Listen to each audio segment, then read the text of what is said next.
Y alentamos a los participantes a que expresen sus preguntas en el chat del Zoom y con la doctora María Fernanda nosotros vamos a relevarlas con la maestra.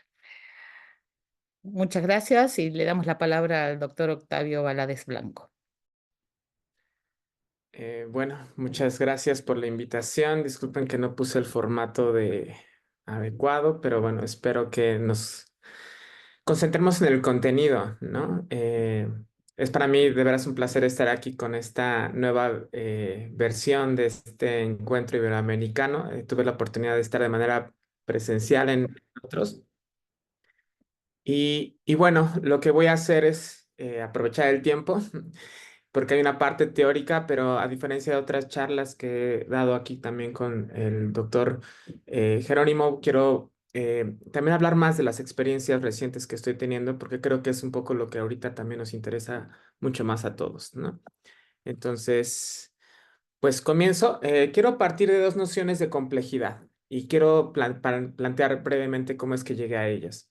Yo estudié originariamente investigación biomédica básica y desde el inicio en mi formación me di cuenta que estaba siendo educado en un paradigma hiperreduccionista que comenzó a tener consecuencias importantes en las crisis también existenciales que comenzaba a tener. Eh, Fue dentro de esta formación que también yo comencé a repensar por dónde podría ser la ruta para salir de este reduccionismo excesivo por el cual yo estaba siendo educado, que era el paradigma biomédico para atender diferentes problemáticas. En el caso específico, a mí me interesaba mucho el cáncer y toda la perspectiva era hiperreduccionista. De ahí nació buena parte de mi investigación que se centró sobre cómo podemos tener una perspectiva más compleja de los fenómenos que estamos observando, viviendo, ¿no? Entonces, la categoría de complejidad, pues es una categoría del sentido común, del lenguaje común.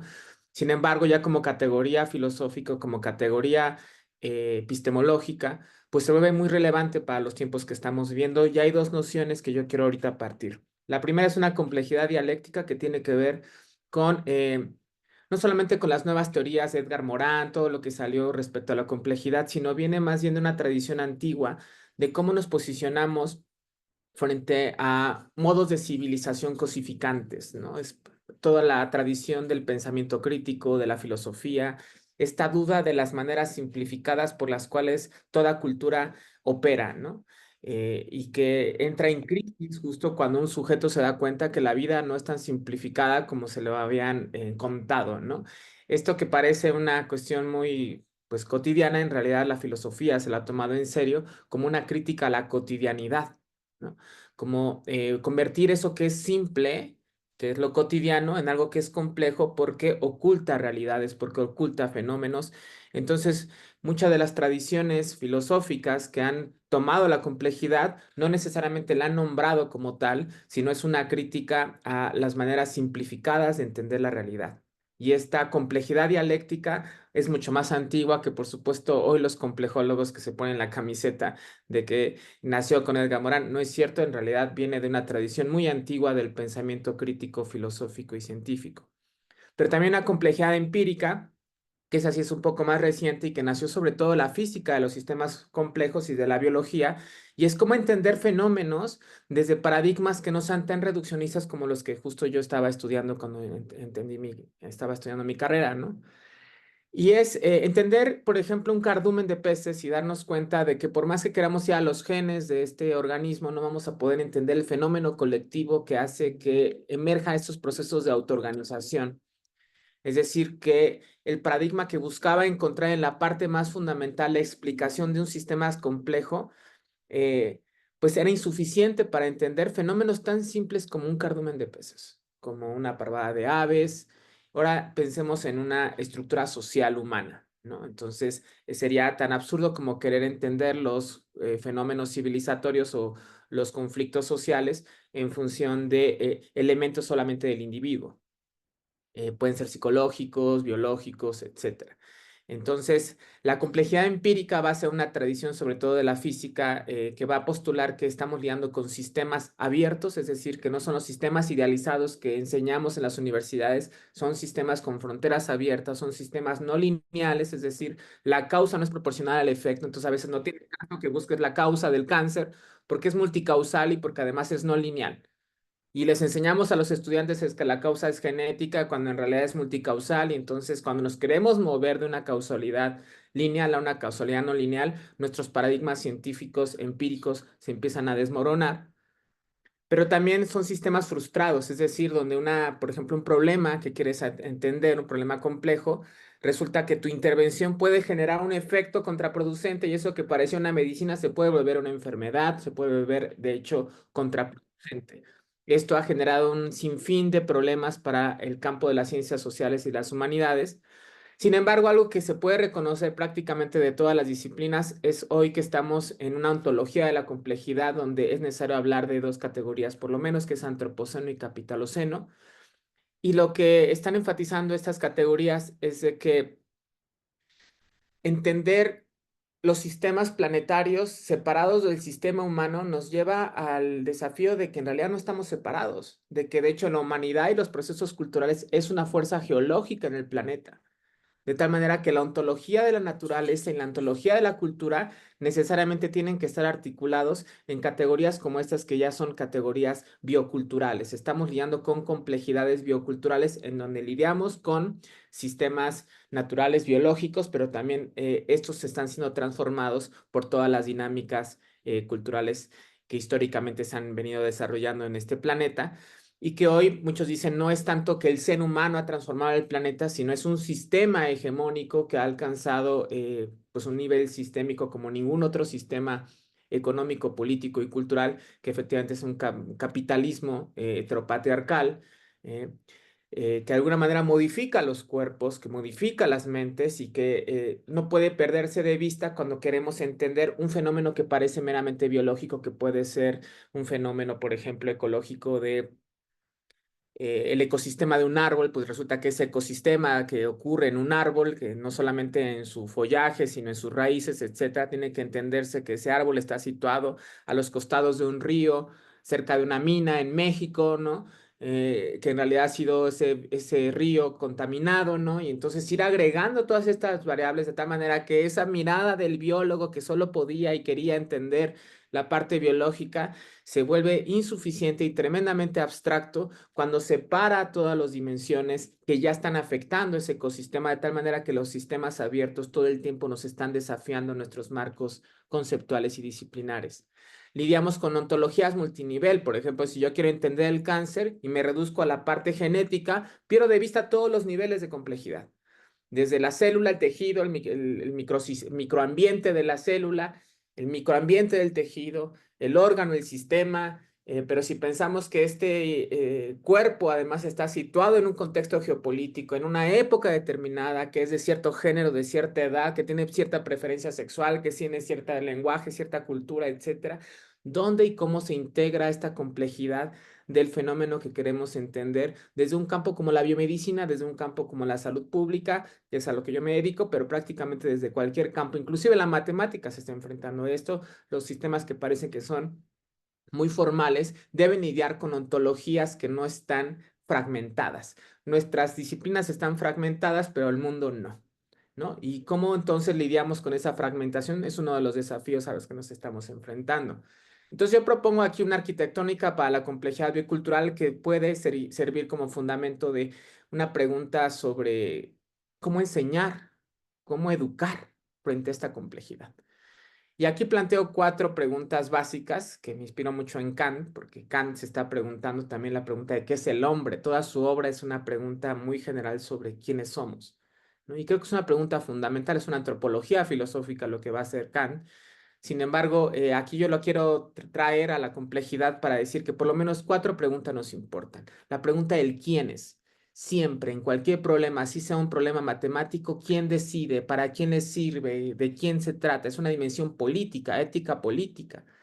Esto va a ser muy importante porque aquellos discursos de complejidad que quieren omitir esta parte política, Política, efectivamente, mucho más que la politiquería de los partidos, ¿no? Se trata más de una dimensión ontológica del ser humano que suele ser omitida en las preguntas sobre la complejidad, pero es crucial. De hecho, mi postulado es que es la primera pregunta que hay que hacernos. ¿Quiénes? ¿A quiénes estamos enseñando? Porque no es lo mismo enseñar a estudiantes universitarios en el sur de la Ciudad de México a estudiarlos, como yo ahorita lo hago, en los barrios populares de la periferia, ¿no? ¿Qué somos? Que es la pregunta no solo biológica, es una pregunta que también se vuelve existencial. Eh, ¿qué es nuestra conciencia en el cosmos? ¿Por qué estamos así? Es una pregunta también histórica que tiene que ver con todas las ciencias sociales, humanidades. ¿Cómo es que el mundo es como es, el mundo humano, ¿no? ¿Cómo es que la civilización, cómo es que llegamos a este punto, ¿no? Hoy hay elecciones en Estados Unidos donde se debaten dos eh, partidos que, sin embargo, parecieran dentro del mismo modelo que sigue teniendo un impacto tremendo sobre los ecosistemas, los cuerpos a nivel mundial, ¿no? Y por supuesto, ¿qué esperanzas debemos luchar? Estos cuatro momentos me parece que van a ser relevantes en las discusiones sobre cómo enseñamos para lidiar con la complejidad que somos y que cada una de ellas, estas preguntas, va a resultar relevante para tener una perspectiva no tan abstracta y no tan teórica de lo que nos estamos enfrentando en cualquier práctica educativa, pero también en cualquier espacio profesional. Estos se están enfrentando. Y hay una serie de acontecimientos que nos están además simbrando más, ¿no? Si pueden checar este documental, que de hecho fue ganador, me parece, o candidato a un premio Oscar, en When Life Overtakes Me, que habla de estos niños, hijos de familias migrantes en Suecia, me parece, que están esperando que sean liberados sus papeles para tener residencia. Son familias que vienen siendo exiliadas o huyendo de contextos de muchísima violencia, ¿no? Y una de las enfoques de este documental es ver cómo esta infancia, cuando vive el trauma, como es la violencia, pero además vive la incertidumbre de no tener papeles, empieza a entrar en un estado de somnolencia tal que de hecho pierden conciencia y pueden estar en este estado por meses. Es un fenómeno que no se acaba de explicar, pero tiene que ver con justo el tipo de violencia y de incertidumbre a la que nos estamos enfrentando los cuerpos y las subjetividades en el mundo y que están haciendo que estos niños literalmente se duerman, apaguen su sistema, ¿no? Hasta que, y lo interesante del asunto, hasta que, por ejemplo, empieza a cambiar algo en la familia, le liberan los papeles a la familia para que pueda tener documentos y quedarse como estancia, algo empieza a pasar con estos niños. Y esto es súper relevante para entender que toda cognición, todo fenómeno educativo debe de estar siempre consciente del contexto de violencia y de inseguridad y de incertidumbre en el que están situados tanto los profesores como los estudiantes, porque si esto está pasando en niños, en este caso en situaciones como esta, ¿qué no está pasando con la juventud que nos tendría que hacer investigar justo el tipo de afectaciones cognitivas que ha traído diferentes fenómenos violentos o acontecimientos como fue también la pandemia, ¿no? Entonces, ¿cómo abordar todo esto? Pues epistemológicamente hay muchas nociones sobre transdisciplina. Algunos lo que dicen es justo que la transdisciplina es la articulación de lenguajes, porque si toda disciplina es un lenguaje y una práctica, la transdisciplina será la construcción de un lenguaje más común sobre los problemas a los que nos estamos enfrentando. Sin embargo, yo voy a agregar aquí varias cosas. Uno, no solamente son la incorporación de diferentes disciplinas en el ámbito universitario, de hecho, quien hace más transdisciplina no son las universidades, son las grandes corporaciones quienes hacen transdisciplina. Las universidades tenemos grandes discursos sobre la transdisciplina, pero quien realmente la está aplicando, haciendo, investigando, son las grandes corporaciones que manejan una cantidad de información abismal sobre los sujetos, sus preferencias. Ahí está la verdadera transdisciplina que además la están traduciendo en tecnologías de control, de consumo, de mercado, etcétera. Entonces, la transdisciplina es más bien justo la liberación también de quién tiene el poder del conocimiento. Es la incorporación de nuevos actores en el campo de la gestión, producción y afirmación del conocimiento. Es mucho más amplio que lo que ocurre en los debates académicos, ¿no? Hoy la academia no tiene la hegemonía en la producción científica probablemente de frontera, porque quien está integrando los conocimientos no están siendo las academias producen mucho conocimiento, pero quien las integra y las aplica suelen ser estas corporaciones, y los problemas, sin embargo, entonces son problemas que requieren la articulación de múltiples actores, y esto trasciende por mucho que los académicos se pongan de acuerdo entre las universidades. Esto no tiene que ver solamente con un ámbito académico, sino con un ámbito político en el cual entonces tenemos actores en conflicto. Nacen conflictos para problemas en los que pareciera que estamos de acuerdo, como la salud, el ecocidio, etcétera, pero en realidad la disputa no solamente es sobre cómo abordamos el problema, sino cómo se define el problema, porque para muchos no es un problema, por más absurdo que esto parezca. Tenemos hoy científicos pagados por corporaciones para definir que, por ejemplo, un cancerígeno no es cancerígeno, grupos de investigación entera tratando de demostrar a otros científicos que no hay suficiente evidencia de que el Bluetooth puede generar transformaciones neurodegenerativas en el cerebro, por ejemplo, ¿no? Entonces hay la transdisciplina, lejos de ser un ámbito idealizado de unámonos para articular conocimientos, es un territorio en disputa, es una guerra sobre la gestión, producción y afirmación del conocimiento.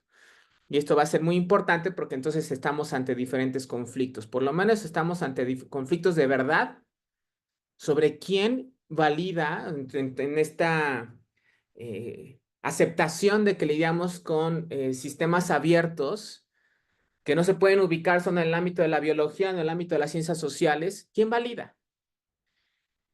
¿Quién puede decir qué es la verdad? ¿Qué es la verdad? La verdad epistémica, la verdad científica, ¿quién valida? También es la pregunta relevante. Y sobre todo, quién tiene el poder de convertir ese conocimiento en una intervención que creemos que es idónea para cierto contexto.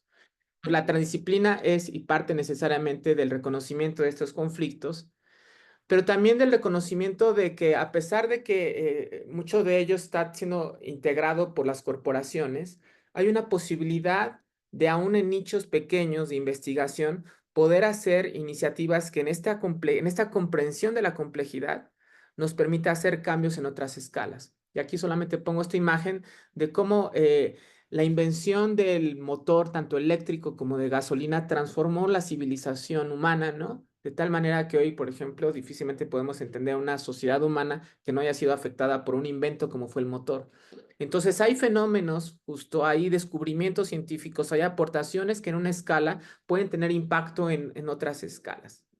Y eso es el reconocimiento justo de que aunque parece que los sistemas como en el que estamos, un sistema capitalista, heteropatriarcal, cerrado, solamente se está, digamos que reproduciendo a sí mismo al infinito y no se puede cambiar, lo que también las ciencias de la complejidad y todos estos abordajes del carácter conflictivo de la complejidad también nos recuerdan es que se pueden cambiar las cosas, que la historia de estos cambios, la historia de esta complejidad civilizatoria nos demuestra también cómo es posible cambiarlo y que no necesariamente es llegando al poder para desde arriba hacia abajo cambiarlo, sino que los fenómenos complejos operan en múltiples niveles y que tienen además justo esta propiedad de ser no lineales. Es decir, que una acción, una intervención en un nivel micro puede tener un efecto en el nivel macro. No tanto como la mariposa y el aleteo, porque no son los sistemas físicos como esa caricatura del que el aleteo de una mariposa puede generar un huracán, pero ciertamente hay una no linealidad, es decir, que son transformaciones que van anidándose en diferentes sistemas, ¿no? Y que pueden producir, como en el caso de los autos, un nuevo invento como el motor eléctrico, lo que hoy está pasando en términos también de capacidad de generación eléctrica con fuentes no de combustibles fósiles, ¿no? Entonces, estamos todo el tiempo lidiando con la complejidad en estos conflictos y en estas posibilidades de intervención, y por eso muchas de las posturas sobre la complejidad biocultural reconocen que tenemos que hablar de tres escalas por lo menos. La escala de los procesos estructurales globalizados, la escala civilizatoria, la escala de los procesos y estructuras localizadas, ¿no? Y la escala que articula, que son los procesos y estructuras intermedias, pero también con diferentes racionalidades, cómo enseñar y cómo entender nosotros mismos una racionalidad ética, y esto es muy importante porque ahorita hay una corriente de la complejidad y la transdisciplina, pues que se ha vuelto muy técnica, como si la parte ética quedara ya resuelta, ¿no? Pero una complejidad que no reconoce esta ética pues es como quitarle un pie al tripié y entonces se nos cae el sistema y estamos comenzando otra vez a reproducir una transdisciplina instrumentalista, una transdisciplina irresponsable y tremendamente peligrosa, que es lo que está pasando. Es una racionalidad estratégica porque es justo cómo nos posicionamos en conflictos. Las academias están todas llenas de conflictos y eso se traduce en los estudios, en el ambiente estudiantil también. Y cómo se construyen mediaciones democráticas, ¿no? Cómo se decide desde la diversidad son algunos de los desafíos que se va enfrentando quienes decidimos entrar a esta complejidad. Entonces, la parte teórica, que quienes quieran les puedo compartir más información al respecto. Sin embargo, ahora quiero ver cómo toda esta trayectoria, que es muy personal, también se ha ido aplicando en diferentes contextos, ¿no? Y cómo esa historia, ahorita justo la estoy integrando porque me doy cuenta de que muchas de las propuestas educativas que, por ejemplo, ahorita yo estoy desarrollando, vienen sí de esta discusión teórica de mi maestría, de mi doctorado, etcétera, pero que verdaderamente donde está siendo la fuente de conocimientos y sabidurías para lidiar con estas complejidades, tiene que ver más bien con todos los experimentos educativos que hemos hecho quienes nos apasiona la educación. Y quienes nos apasiona la educación nunca nos quedamos en el ámbito universitario, siempre estamos y nos hemos ido moviendo, pero hay que tomar conciencia de esos experimentos. Cuando han sido conscientes, pues mucho mejor. Cuando no, hay que recuperar esos experimentos. Y entonces justo lo que diferentes colegas, amigos de ya de muchos años hemos estado haciendo es recuperar esas experiencias. Y aquí quiero plantear la primera que ha sido relevante para lidiar con esta complejidad.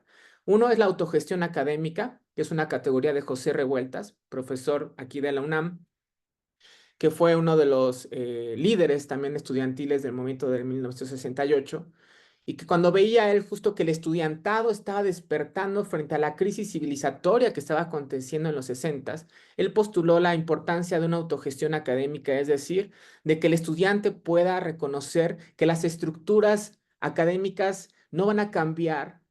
No hay que esperar a que cambien, a que la academia se ponga de acuerdo para actualizar los planes de estudio. Eso puede que pase o puede que no, porque la universidad siempre ha sido también un proyecto instrumental a las economías, ¿no? Entonces, transformar eso y esperar a que se transforme podía postergar el proceso revolucionario y potencial que tenían las universidades, y él entonces postulaba la importancia de una autogestión, es decir, recuperar la gestión de nuestro proceso educativo de los estudiantes. No esperar a que el profesor haga una buena dinámica, no esperar a que el profesor sea y tenga las herramientas adecuadas, porque eso puede que nunca ocurra. La mayoría de los estudiantes están frustrados con su proceso educativo, con planes de estudios no actualizados, con academias divididas, con estructuras desiguales entre las academias. Entonces, lo que planteaba Revueltas es hacer un proceso autogestivo y es sacar al proceso educativo fuera de los ámbitos formales. Es potenciar todo el ámbito informal de la educación para recuperar el carácter liberador de esta educación. Y bueno, aquí tengo una serie de experiencias que para mí fueron, hoy lo estoy valorando mucho más. De hecho, muchos de estos nunca lo ponía en mis currículums cuando quería entrar a las universidades, posgrados y todo eso. Pero hoy, sin embargo, veo el valor de todo esto y que una de las características más importantes, creo yo, es que nos tomábamos en serio a Freire, ¿no? Es decir, la educación como un acto de amor, como un acto de liberación, como un aprender a leer el mundo, un aprender a estudiar la realidad, aprender a escuchar, aprender a reconocer nuestros límites, un ver que no hay expertos en muchos temas. Esa experiencia va a ser relevante, como van a ver ahorita, para toda la propuesta que se ha ido implementando en pues, más de 15 años en la Facultad de Ciencias de la UNAM, donde comenzamos a implementar modelos en donde decíamos, ok, tenemos materias, a veces no tenemos un plan de estudio en donde podemos hacer innovaciones o podemos hacer transformaciones, donde, por ejemplo, la autogestión académica comienza a operar. Y lo que hicimos fue justo dividir las sesiones educativas en términos heterogestivos y en términos autogestivos. La parte heterogestiva era la que dirigíamos nosotros y la parte autogestiva era la que comenzaban a dirigir los estudiantes. Es confiar en la capacidad creativa del estudiante, confiar radicalmente. Fue un riesgo, fue una apuesta con experimentos fallidos en algunas situaciones, pero la gran mayoría con experimentos sumamente enriquecedores. Por ejemplo, en plena pandemia, cuando estaba prohibido reunirnos, bueno, no en plena, ya estábamos cerrando, había todavía mucho miedo.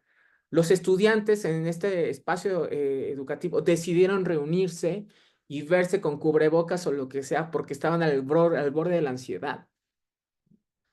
Y eso fue decisiones éticas muy importantes que se tuvieron que tomar con el proceso autogestivo. Ellos decidieron salir y verse en un parque, ¿no? Y mirarse a los ojos y volverse a sentir humanos, porque muchas de las clases, que supongo que muchos de los profesores que están aquí, que dimos clase, llegó un momento en que la educación estaba colapsando, ya no tenía sentido, nadie prendía su cámara, ¿no? Era todo una especie de soliloquio, uno se veía en la cámara y no sabías qué estaba pasando ahí, ¿no?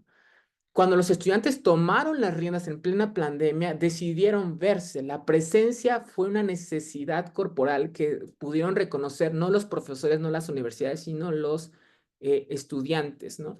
Pero eso es un solo de tantos ejemplos porque fue también la posibilidad de innovar en todos los sentidos, de hacer clases en donde lo importante no era el programa, lo importante es cómo nos estamos sintiendo, ¿no? Lo importante era, vamos a jugar.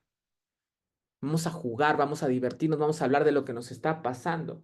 Entonces, yo creo que una de las aprendizajes importantes, que de hecho publicamos un libro, aquí lo pueden después revisar, que es la experiencia de 40 años de experimentos que se hicieron en la Facultad de Ciencias, en estas materias que se dan en la Facultad de Ciencias, que son muy interesantes, porque son de las pocas materias de humanidades que hay en la Facultad de Ciencias de la UNAM, donde se estudia biología, matemáticas, etcétera, y que pues este libro recupera justo todos los experimentos que se hicieron con programas que se iban cambiando casi cada semestre, a diferencia de programas establecidos, aquí se podía cambiar.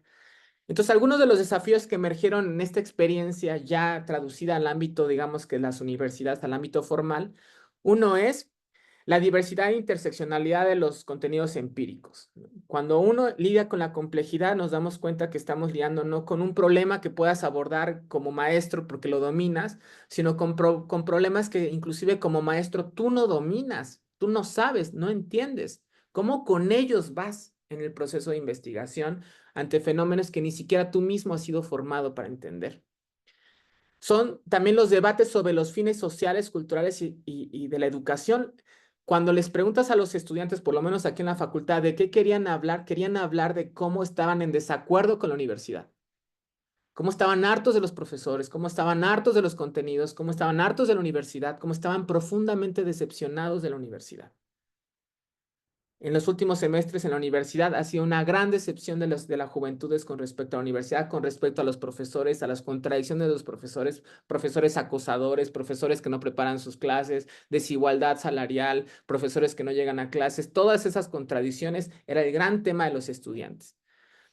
Y también las insuficiencias de las mediaciones didácticas del siglo pasado, descontextualización terrible de lo que un joven hoy puede hacer con un celular, ¿no?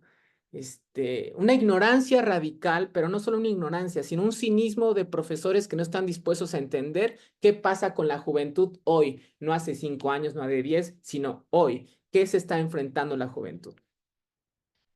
Y eso pues nos llevó a diferentes crisis y también nos hizo plantear algunos experimentos nuevos que los convertimos en diplomados. De hecho, aquí el doctor Jerónimo participó en algunos de ellos, así nos conocimos, que fueron experimentos muy interesantes en donde decíamos, ok, ¿cómo le hacemos entonces para todos estos conocimientos integrarlos en un proceso de formación ya de especialistas, ya de profesionales? Primero lo hicimos como un diplomado sobre crisis civilizatorias, complejidad y transdisciplina para crisis civilizatorias, donde abordamos temas ecológicos, educativos, etcétera.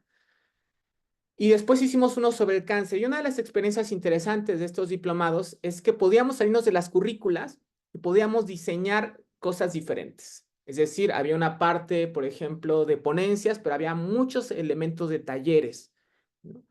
¿Por qué? Porque un poco lo que iba emergiendo, y ahorita lo voy a ir platicando un poco más, por ejemplo, este diplomado de cáncer que fue espectacular porque tuvimos una diversidad de actores, ¿no? De talleres, de cursos que se generaron un nuevo espacio para que los investigadores pudieran reconectarse con algo tan simple como su corporalidad, sus emociones, y no solamente este logocentrismo, diría Derrida, ¿no? Entonces, fue reconocer que nosotros también estamos en procesos de transición, de transformación, a veces de duelo, de vida existencial, ¿no? Y que cuando llegamos a un espacio como un diplomado, todo eso importa, porque aparte, por ejemplo, este diplomado era sobre cáncer y participaban enfermos y enfermas de cáncer, que se volvían nuestras amigas, amigos, ¿no? Y que hacían que las preguntas sobre el cáncer no fueran abstractas, eran tremendamente concretas. Yo tengo cáncer y vengo aquí en los últimos meses de mi vida a tomar un diplomado. ¿Qué fue lo que pasó? ¿Por qué alguien en sus últimos meses de vida decide tomar un diplomado? ¿Qué espera de un diplomado? No solamente un papelito, el papelito no le importa. Lo que le importa es qué le puede dar el conocimiento para entender su propia experiencia de vida y de enfermedad. Eh, y todo esto nos hizo entonces recorrer otras tradiciones en donde partíamos de sujetos heridos, lastimados por la violencia de la familia, por la violencia de la sociedad, etcétera, y entrar con profundidad a la pedagogía del amor. Por más hippie que parezca el asunto, en realidad esta categoría del amor es y debería ser una categoría fundamental en una pedagogía de la complejidad y en una pedagogía de la transdisciplinariedad, porque lo que es transdisciplinario es la condición humana. Y entonces aquí, paradójicamente, frente a esta complejidad, hay técnicas y didácticas tan simples como la respiración, cambiar la respiración y fenómenos de compasión. Traer el amor como esta capacidad de poder reconectar con mi sentir, primero, una compasión con mi sentir y también una capacidad de poder ser mediador y facilitador sin ser maestros, etcétera. Simplemente en el simple hecho de compartir, de ser facilitador de un proceso de amor que hace una transformación cognitiva en el sujeto.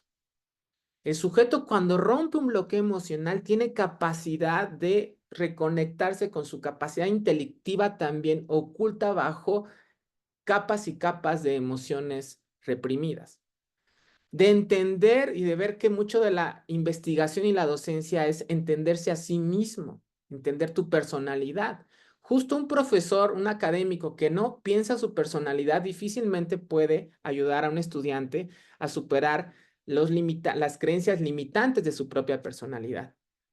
Y lo que creo que ha sido fundamental acá es que una serie de académicos y de colegas decidimos salirnos de la esfera institucional para diseñar experimentos. Primero con nosotros, juegos de adultos, salirnos de la planificación institucional de los puntitos, de los congresos, etcétera, respirar y relajarnos un poco más del mundo académico y se volvió un espacio casi de catarsis de los académicos ahí, y de empezar a reconectarnos con la capacidad creativa de la docencia, ¿no? Pero con nosotros mismos, trae al cuerpo. Y algo que fue fundamental es traer al arte como la mediación transdisciplinaria. Pero no el arte en el que invitas al artista. Primero, el biólogo puede vivir y reconocer el carácter artístico, pero aún más, el profesor puede volverse estudiante de procesos artísticos y ver cómo en la transformación de su propia subjetividad nace la capacidad de diseñar didácticas nuevas. Por ejemplo, en mi caso, yo jamás pensé estudiar teatro, pero estudiar teatro ha sido de las cosas más revolucionarias en mi práctica educativa al día de hoy. Toda la estrategia de promoción de salud mental que estoy haciendo en mis trabajos docentes viene de ponerme en la situación de riesgo y de ser estudiante otra vez y de reconocer que no tengo ni idea, no importa cuántos postdoctorados que es ni sea, volverme a ser estudiante y ponerme en crisis y ver que yo no he hecho el trabajo sobre mi personalidad, que no he trabajado mi duelo, que no he analizado mis condicionamientos paternos, maternos. Todo eso se vuelve fundamental para poder lidiar con la complejidad de un sujeto que ya está siendo atravesado por estas dimensiones. Y esto nos lleva entonces a un pensamiento crítico, en mi caso es en salud, pero podría ser en la educación. Y es analizar que todos tenemos una pretensión de bondad, pero que el conflicto nos interpela. Los estudiantes dicen, estamos hartos de su programa, no nos gusta su clase. Y por supuesto no es que el estudiante siempre tenga la razón, pero hay que escuchar cuando 20 estudiantes te dicen que tus contenidos están desactualizados, algo está pasando, ahí hay cortocircuito. Pero sobre todo es reconocer que estamos estudiantes y profesores en una crisis donde se está poniendo en juego la dignidad de la vida. Es decir, estudiantes que se hacen 3 horas para llegar al salón de clases con transportes deficientes, ¿no? Sin comer. Y nosotros aquí dando una plática sobre la crisis civilizatoria cuando ellos no han desayunado, ¿no? O sea, ¿cómo relacionamos los problemas teóricos con los problemas concretos que estamos viviendo? Y reconocer que muchos de los aprendizajes que como académicos que quieren lidiar con esta complejidad es reconocer que a veces la hemos regado, reconocer nuestros errores didácticos, pedagógicos, de planificación académica, etcétera. Y eso es fundamental para tener un puente de comunicación con los estudiantes. Cuando al estudiante le dices, este programa que estoy enseñando está mal diseñado, pero vamos a ver cómo le sacamos jugo a esto, comienza a haber, por ejemplo, un diálogo diferente. Voluntades no siempre acertadas, podemos tener muy buenas intenciones, pero no siempre estamos en lo adecuado. Entonces, esto se agrega además con el desafío de la inteligencia artificial, que yo, por ejemplo, hoy a mis estudiantes les digo, yo le pongo a ChatGPT que me diseñe un curso para estudiantes de periferias de la Ciudad de México, muchas de las cuales no han estudiado más que un bachillerato deficiente, que lo hagas con un lenguaje de barrio, ¿no? Que me diseñes la sesión por horas, con actividades, con vínculos, etcétera, y me lo hace en 10 segundos. El diseño educativo ChatGPT ahorita me lo puede hacer en 10 segundos, súper especializado. ¿Qué va a ser insustituible cuando la inteligencia artificial en 10 años crezca del proceso educativo? No será, no va a ser en algún momento un robot que además va a tener didácticas, va a vincular con videos, va a diseñar juegos. Los primeros que vamos a ser sustituibles somos los profesores. Ya lo estamos siendo. Si reducimos la educación a esta transmisión logocéntrica de información y de diseño abstracto de didácticas, ¿no? La diferencia que por lo menos yo porque estoy usando muchísimo ChatGPT para el diseño de mis didácticas, pero veo que la diferencia fundamental es si yo como sujeto vivo y no como inteligencia artificial, soy capaz de ver qué está pasando en tiempo real en cada contexto educativo y eso pasa por escuchar al estudiantado, eso pasa por escuchar los mínimos detalles, eso pasa por estar presente y abrir todo tipo de didáctica que me permita tener información no abstracta y general sobre un grupo abstracto, sino pues, sobre el grupo con el que estoy trabajando. Es arriesgarse y atreverse. La inteligencia artificial trabaja sobre el pasado, sobre lo que se ha hecho. Atreverse a hacer lo nuevo implica partir del presente y poder diseñar, por ejemplo, ahorita estoy teniendo estudiantes que tienen ataques de pánico. Yo digo que ese estrés postraumático de la pandemia está generándose aquí una situación compleja cuando genera ciertas condiciones de confianza.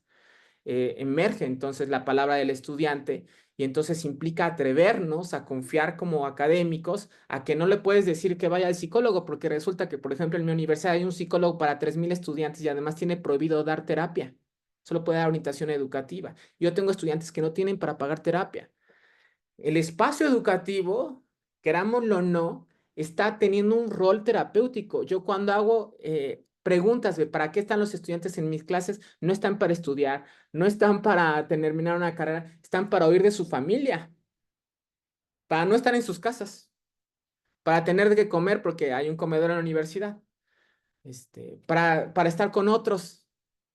Hay un proceso terapéutico que está funcionando para el estudiantado, sea consciente o no el profesor de lo que está ocurriendo, y eso no va a ser sustituible por la inteligencia artificial, porque la inteligencia artificial trabaja con el pasado, con lo que se ha hecho, no con lo que emerge, ¿no?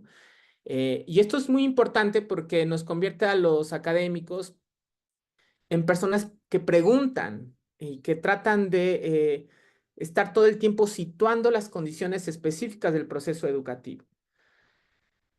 Pero implica también para poder diseñar este tipo de pedagogías, reconocer por lo menos nociones muy generales que nos ha traído tanto la ciencia como la filosofía, uno de que somos cuerpos ecológicos y evolutivos. Esto es muy importante cuando, por ejemplo, yo enseño a estudiantes de promoción de la salud, pues que sus cuerpos son cuerpos evolutivos, no solamente es una noción teórica, es que reconozcan que su cuerpo tiene miles de millones de años de historia, que son cuerpos mentales y emocionales, existenciales y espirituales. Tengo estudiantes creyentes que no saben cómo esa parte de ellos que es creyente y que están estudiando ciencia. Por ejemplo, tengo estudiantes que son creyentes y están estudiando ciencia y está en la Facultad de Ciencias es casi un anatema, está prohibido que tengas creencias religiosas.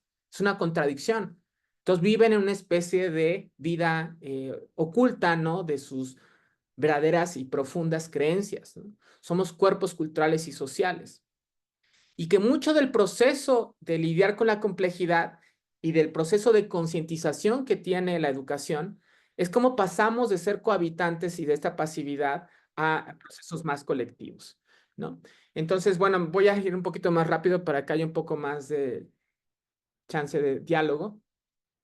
¿Qué estamos haciendo ahorita con todos estos, hacia dónde nos está dirigiendo? Una de las cosas que hicimos que ha sido tremendamente interesante fue que decidimos no solicitar salón con butacas y pizarrón en los últimos 2 semestres en la universidad. Es decir, pedimos un salón para trabajo corporal. El 70% ahorita de nuestras clases es sin butacas, sin pizarrón, sin proyector. Es qué podemos hacer en un espacio. Y eso ha sido un desafío tremendísimo para nosotros como educadores. Somos dos grupos que estamos, tres grupos que estamos trabajando este tipo de didácticas. Y nos recuerda la ecología del proceso educativo. ¿Qué pasa cuando quitas las butacas? ¿Qué hace el profesor? ¿Qué hacen los estudiantes? ¿Qué nos obliga a hacer? ¿Qué nos potencia? Aquí es llenar de creatividad el espacio. Es traer el baile, es traer el juego, es traer con estudiantes universitarios que están muy alejados de esto. O sea, hay estudiantes que están en 8º semestre ahorita y no tuvieron en sus 4 años y medio de carrera una sola clase en donde el cuerpo fuera relevante, donde se pusieran a mover el cuerpo. Pura información compleja. Hablar del cuerpo, pensar el cuerpo y jamás usar el cuerpo. Separado totalmente de la didáctica. Y lo que trajimos es, para probar, esta filosofía japonesa del Ikigai, que seguramente algunos la conocen, en 8º semestre, fíjense, y nos dimos cuenta que en 8º semestre, estudiantes de 8º semestre tenían un problema serio de orientación vocacional.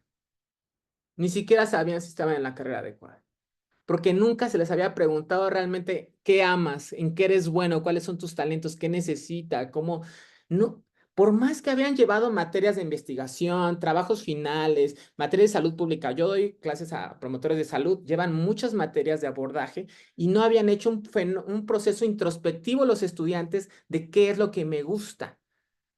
Entonces, estábamos abordando una complejidad hacia afuera, pero una complejidad hacia adentro, que es que el sujeto no es autoclarividente, necesita aclararse quién es y necesita guías para eso. El Ikigai que lo hicimos puso a todos los estudiantes en crisis. Es una metodología súper sencilla. ¿Qué amas? ¿Qué te gusta? Porque muchos estudiantes se dieron cuenta de que no se conocen, de que no saben quiénes son, de que están ahí para cumplir las expectativas de los papás. Casi todos están ahí. Y esto también nos habla de los padres con expectativas sobre los hijos de lo que deben o no estudiar, ¿no? Y trajimos este otro libro del Camino del Artista que lo recomiendo, porque justo lo que hace es trabajar durante 12 semanas en una rehabilitación de la creatividad, bajo el postulado justo de lo que está aconteciendo, sobre todo con sus estudiantes de últimos semestres, es que su creatividad se ha nulificado, se ha atrofiado, es como un músculo que ha prácticamente atrofiado porque los estudiantes responden a las expectativas de los académicos y no pueden conectarse verdaderamente casi con su locura interior, con su capacidad de pensar cosas nuevas, ¿no?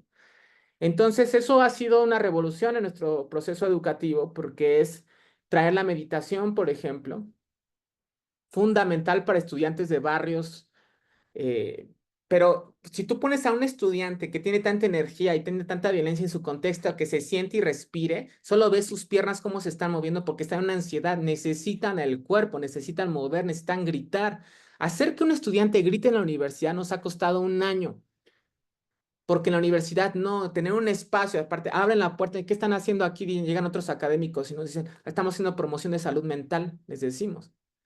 Porque la promoción de salud mental no se hace con discursos, se hace conectando con el cuerpo.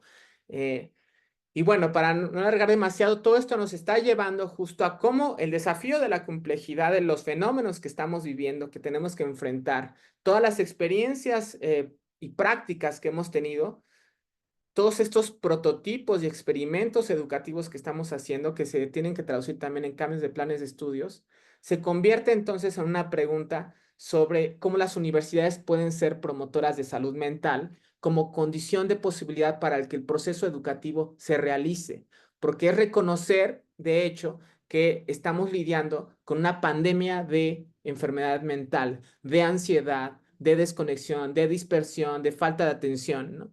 Y que necesitamos diseñar entonces didácticas piloto experimentales donde por lo menos sí o sí recuperemos estos tres ámbitos. Cuerpo, necesitamos entrar en meditación y activación de energía vital. Emociones, por ejemplo, estamos haciendo con ellos páginas matutinas que escriban qué sienten todos los días y ha sido increíble eso. Y por supuesto, pensamiento crítico, ¿no? Cómo también trabajamos la parte racional, pero contra lo que habíamos hecho durante años, que era que el 25% de nuestros otros añadidos corporales y emocionales, hoy hemos invertido, y hoy el 25% es categoría y pensamiento teórico y el 75% es todo lo demás. Y es muy interesante porque cuando llegan los procesos de certificación y evaluación y tenemos grupos que han llevado estas metodologías y grupos que no, es increíble el tipo de trabajos finales que se hacen cuando los estudiantes están conectados con su creatividad, con su cuerpo. Es increíble la diferencia que hay, ¿no? Que es un poco lo que estamos ahorita diseñando con Cuesta. Es un trabajo en progreso esto, pero vamos a generar varios artículos justo sobre el impacto que está teniendo esto en la forma y en los contenidos. Y bueno, todo esto lo estamos llevando a Círculos de Salud y Creatividad, que es una política de promoción de salud mental que estamos llevando en la universidad, en donde hay preguntas súper básicas. ¿Quién soy? Trabajo interno, trabajo expresivo, cómo me expreso, esto decido, esto liberamos, ¿no? Eh, y bueno, la idea es que estos círculos de salud y creatividad sean como espacios más autogestivos llevados por los estudiantes, donde justo sea como un refugio en donde el estudiante puede paradójicamente liberarse por un momento de la estructura a veces cerrada, neurótica de la universidad, ¿no? Porque hay mucha neurosis, hay un trastorno de narcisista de personalidad en la academia brutal, hay que trabajar sobre eso, ¿no? Este, está dividida las academias, los estudiantes lo ven, nos vienen a hablar de comunidad y ustedes académicos están divididos, ¿de qué demonios nos están hablando, no? Eso los estudiantes lo están viendo y nos está llevando, creo que a todos, a plantear iniciativas como esta, ¿no? Y es la forma en cómo estamos traduciendo tanto la parte teórica de complejidad, todas las experiencias, en iniciativas pequeñitas, apostándole a esto que decíamos hace rato, de cómo un trabajo en lo local, pequeño, ahí, silencioso, no nos están dando premios, reconocimientos ni nada, pero este trabajo es fundamental en términos de investigación educativa y de poder traducir esto a estudiantes que finalmente van a estar lidiando con la complejidad sí o sí. Cuando egresen, ya estamos ahí, pero como profesionales no les estamos dando herramientas para saber cómo lidiar con ellos. Al contrario, se sienten, ahorita tengo estudiantes con ataques de pánico porque no saben qué sigue, porque la universidad no les dio herramientas, no les dio seguridad para lidiar con un mundo, les habló de un mundo inexistente, o si no existente, muy abstracto. Entonces, hay que traerlo personal al espacio público. Eso pasa porque el profesor tenga la capacidad de decir, no sé, no tengo ni idea. O el profesor tenga la capacidad de decir, murió un familiar ayer, estoy roto hoy. El primer territorio que debemos trabajar es el propio cuerpo. Ir al cuerpo es fundamental para entender la complejidad biocultural de la que estamos hablando. ¿Qué estamos enseñando y para qué? Y bueno, y solo decir que esto se nos está llevando a una promoción dionisiaca de la salud, muy con Nietzsche, ¿no? En donde lo que se necesita mucho más es el juego, es el éxtasis, es la danza. Es desde aquí donde el estudiante comienza a recuperar energía vital. Pero si tenemos a profesores que envidian la energía vital de la juventud, que a veces la odian, verdaderamente hay profesores que odian a la juventud, ¿no? Lo que ocurre es que el joven entra en procesos de neurosis muy prematuramente. Entonces, esto pasa porque el profesor también tenga la capacidad de jugar y de relajarse. Estos círculos de salud y creatividad no solo los vemos para estudiantes, sino para académicos, pero ustedes creen que van a llegar, no van a llegar porque implica bajarse del ego de decir yo sé, a decir no solamente yo no sé, sino yo necesito también sanación. Sanación en una categoría que la podemos discutir, pero tiene que ver con no estoy bien con mi vida, algo no me gusta, ¿no? ¿Qué hacemos? Y esa pregunta es la pregunta que tienen los estudiantes y esa es la pregunta de la complejidad. ¿Cómo estamos y qué hacemos a partir de esto? Y bueno, aquí algunas de las fotos, y nada más terminar con esto. Para mí creo que no, dejo abierto el micrófono ya mejor para las preguntas, a ver si nos da tiempo. Listo, gracias.